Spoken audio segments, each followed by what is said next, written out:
Dans son arrière-boutique, Nathalie s'affaire. La vigneronne s'apprête à expédier 500 bouteilles vers la Normandie, une reprise d'activité timide, mais qui fait du bien après 2 mois moroses. On a toujours eu des petits messages des clients réconfortants, disant ils apportaient un petit peu de soutien en achetant un petit peu de vin. Si, c'est très important. Ces bouteilles ont donc trouvé preneur, mais il en reste encore à écouler. 14 000 rien que dans ces cartons.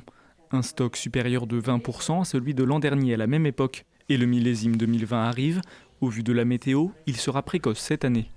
Pour l'instant, on est sur un beau millésime, il y a de belles sorties, donc effectivement, on va rajouter du stock, un stock qui est déjà important du fait des méventes depuis le début du Covid. Les bars et restaurants fermés, les ventes ont chuté jusqu'à 70% pour certains producteurs du Gaillacois. Pour faire de la place dans les cuves, il faudra se résoudre à distiller son vin. Nathalie espère en perdre le moins possible.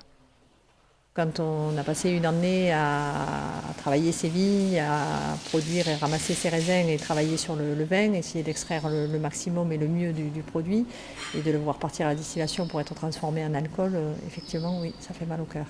Dans son plan de soutien à la filière viticole, le gouvernement compte assurer la rémunération des producteurs à hauteur de 70 € par hectolitre distillé.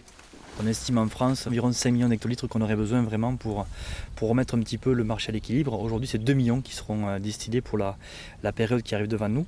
Mais il faut aller vite parce qu'il faut déjà vider les caves sur les surstocks pour pouvoir vendanger 2020. Dans le Gaillacois, les vignerons ont jusqu'à mi-août pour écouler leur surplus de stock, date à laquelle devraient se profiler les vendanges.